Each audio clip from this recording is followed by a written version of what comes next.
This is such important work that we're talking about, and so complicated, and so many different thoughts and ideas that focusing on what kinds of things your specific situation requires, what your son or daughter requires, is really the way to start this process. It can be so daunting that we can just not do anything, and that really isn't helpful. So one of the things that I want to just kind of emphasize today is just get started. I have a bunch of materials on the table. I hope it goes away, and I have more if we run out because it's heavy. I don't want to carry it home. Plan New Jersey is a not-for-profit organization, and we've been in business for 35 years. We are statewide. We serve all of New Jersey, and our mission is to help families answer the question, who will care for my loved one when I'm gone? As a parent myself, this is a very difficult, very scary question, especially when a person has disabilities. So, but as I say, we just want to get started. So I want to tell you a little bit about what Plan New Jersey does. We are trustees of special needs trusts. We do that in a big way. We have about 600 active trusts and another 400 where families like yourselves have started the process. They've gone to the Begley Law Firm and gotten their trusts written and typically not funded, but it's a plan that's in place. It doesn't cost anything to put this plan in place. And then you know that, especially even if you think maybe a family member, Tom doesn't advise it, think a family member might be a trustee, if they choose not to in the future, they've got a succession plan, somebody else to do this. We do serve as legal guardian, and I agree with Tom, avoid it if you can. But for some people, it's the right protective device.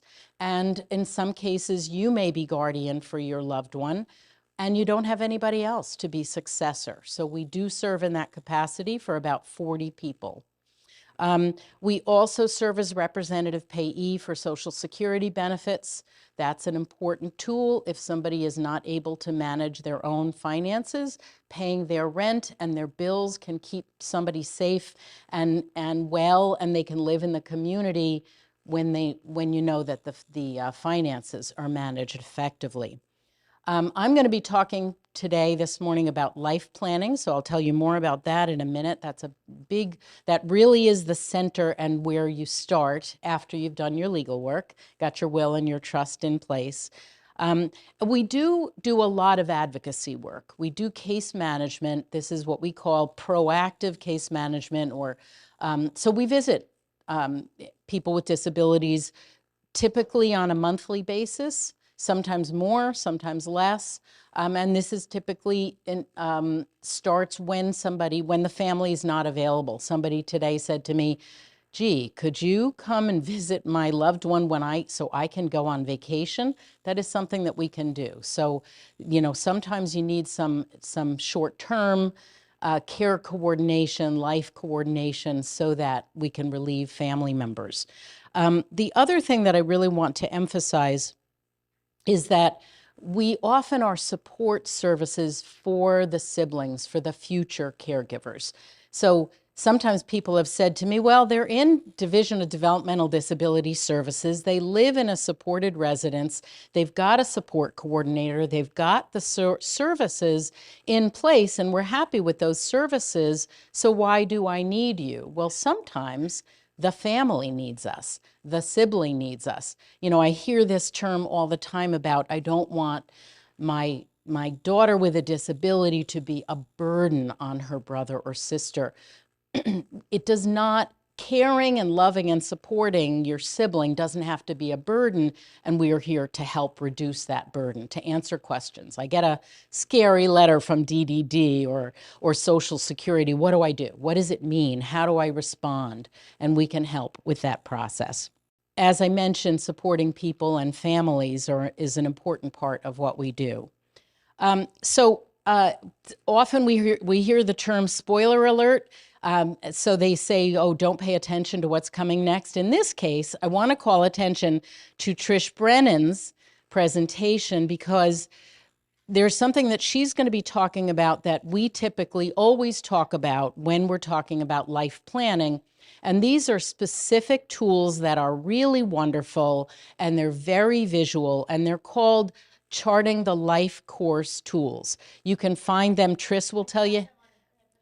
There you go. Please go to the DDD table and get copies of these.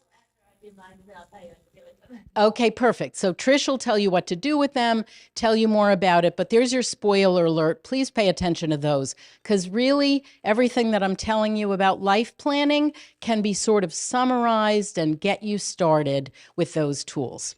So what is a life plan? It's really kind of a comprehensive, and I'm just going to go through this very quickly to give you just an overview of why we do this and what the contents might be. It defines a life plan. Ours, we write life plans for families. We'll have a 3-hour meeting. We will write up a document that we call a cross between a biography, a vision statement, and an instruction manual. And these are often 20, 25 pages long. So they're very detailed, and it kind of defines what's a good life for your child. What does it look like? And it defines the people that either are currently involved or who you hope will be involved in your life. It talks about what you do now for your child, and what other people do now for their children, and also who is going to help maintain that life.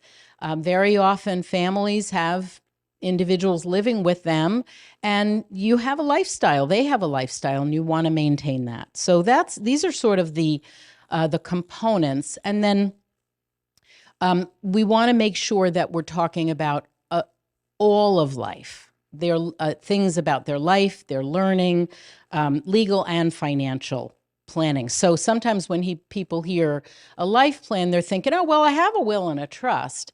That isn't necessarily enough. And one of the reasons I like working with the Begley Law Firm so much is that when Tom talks about what life planning is about, or what rather legal and estate planning is, I have heard him say, it's a will, it's a trust, and it's a life plan. And that is really critical, that we know who is this individual that we're talking about.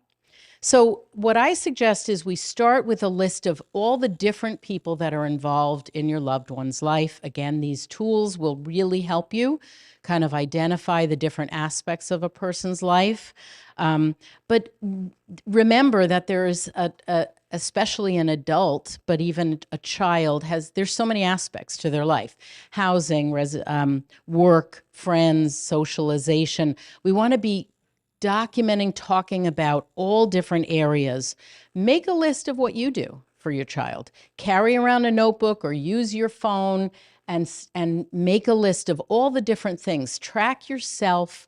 I would suggest at least a week, but probably more ideal is a month. What are everything you do? Do you answer phone calls? How many a day? Do you go and visit? Do you go food shopping? What are the things you're doing? Are you checking on his ability to, his medical care, his well-being? Are you making sure he's visiting his friends? Are you arranging transportation? Make a list of all those things that you do. So a life plan, I like to think of it as having 3 components. The first most important thing is the description of your child. Who is he? Who is she? We do a lot of planning in this field. I have been a special ed teacher. I have worked in employment for people with disabilities. I'm a big fan, even though we talk a lot about how do we maintain public benefits. That's kind of the focus of a special needs trust. But that does not mean people can't work, and people can work. They can still maintain benefits, or they can get off of benefits and have the supplement of a special needs trust. So working allows a person to be a part of the community, to have a meaningful participation in life, just as you and I do, to have valued roles. So we want to describe who is that person. We also want to talk about what resources the person has or you hope they will have. What kinds of support systems? Are they eligible for DDD? Do they have these public benefits, SSI and Medicaid? If not, do we want to make a plan for how to access and when to access those resources? And then we want to identify the appropriate people for the plan. So who is the person? What are they good at? What do they like? What makes them happy? What calms them down if they're unhappy? Locate the resources and identify people to implement the plan. So when we talk about people, there are a variety of roles that we play in our loved ones' lives that we all have. We all have people in our lives. So if you don't already have a power of attorney and healthcare proxy yourself, I hope you'll get one. You'll have one written for you. We have people who will take our place and advocate for us if there is something financial or legal that we want. The same with people with disabilities. We all need, and it needs to be very individualized. So I may be fine managing my money, but I might not make good decisions for myself. So I might need somebody to help with those. So what are the legal roles? As Tom mentioned, maybe it's a power of attorney, maybe it is a guardianship, but maybe it only has to be a limited guardianship. I'm sure Ethan will talk about that. Financial roles. Maybe your loved one has a special needs trust and a representative payee for Social Security benefits, and they have someone help them pay their day-to-day bills, and they don't need a legal guardian, but we want to think about what they do need or don't need. And then home and community supports, which is so critical. What kinds of supports do they need? And that the list that you made of yourself of what do they need? You know, some families might say, yeah, he can shower by himself, but can he adjust the water temperature? Does he remember to use soap? We have to think about kind of breaking down the tasks to every part of it and decide what kinds of help does he need. Does he know, will he identify if he's sick? Can he call a doctor? All the different things about the person. Does he have friends? Can he independently connect with those friends? Socialization is critical. I just want to tell you a quick story, and that is in relation to a person who we were appointed guardian for. So one day we got a call from a lawyer who had said, guess what? Very sad story. Mom got a leukemia diagnosis, and 6 weeks later she passed away. And the young man, he was 21 at the time, was living in the family home with two very elderly grandparents. They were both in their 80s. Grandma was pretty with it. She was in charge. She took care of things, ran the household. The father was still alive, but had some mental health challenges himself. And so Mom apparently had done the right thing. She had done the planning properly with an attorney. So she had appointed Plan New Jersey as her son's guardian. She had obtained guardianship years ago. And she had established a special needs trust. So that was an empty cup, but then she had left some money to go into that trust. So we became his trustee and his guardian. The problem was that we didn't know about this. We didn't know him. We had no life plan. So there we are suddenly appointed, and the court legally we go to court, and the court appoints us as guardian, but we don't know this young man. Who is he? What's important to him? What's important to the family? What should we be doing from the family's perspective and from his perspective to help him have a good life? That's my job as a guardian. I think of guardianship primarily as case management, honestly. I'm there to help him do what he wants to do and keep him safe and keep him healthy, of course, but I'm there to support him. In fact, it's part of the law that I have to help him with his self-determination. So what did we do? Luckily, Grandma is alive and well. We go to Grandma and we write a life plan. We sit down with Grandma for that 3-hour interview. We write things down. We write it down, and then we give the draft to Grandma. We review it with her. Is this who this young man is? And she says yes. And one of the challenges was that he was attending a wonderful college program designed for people with intellectual and developmental disabilities. And the trust was very small, to be honest with you. It wasn't a lot of money because, hey, there's still Grandma in the house, a dad in the house, Grandpa in the house. So the planning had been not to give too much to the young man. So there he is in this very expensive college program, and we have to make a decision as a trustee. And again, there was no budget. It hadn't been planned in advance. And so we went to Grandma, and Grandma said, we worked our whole lives to get him into this program. It is critical that he finish this program. So there it was. We had at least a family member who could say, yeah, this is a priority for payment out of this trust. And so we did. And so he finished. And now he actually works at the college where he graduated. And so everything is really in good shape. But I just want to tell you this story to emphasize how important it is for whomever is going to be a future caregiver for your children, whether they're supporting somebody who's living in a supported residence. Tell them who this person is, what's important to them. What do they want in their lives? What do you want for them in their lives? So a life plan is a little different than some of the planning documents we use, IHPs and ISPs and IEPs. We do a lot of planning in the life of somebody with a disability. This is an unusual situation where it's what do you want, the family member, as well as the person. And so critical to know really details about that person. If they like movies, what kind, what type, what are their favorite movies? If they, use an iPad for communication, what is it? What type? We have to be real specific. So one of the crucial steps in writing a life plan is building a circle of support. So we want to bring in all the people that are important to somebody's life to be involved in this plan, because you might think, I know as a mother, I'm going to think, okay, I'm going to make sure financially she's sound. I'm going to make sure she's got her medical care taken care of. And I know that she loves this kind she loves animals, and I'm going to make sure that she gets to continue her relationship with animals, whether it's, horseback riding or whatever it might be. But a friend or a cousin or a sibling might say, yes, and let's remember about other things that are important to her. So involve your circle of friends to be included in this plan, and to review it at the end, to be a part of it, so that everybody that is important to your loved one is involved.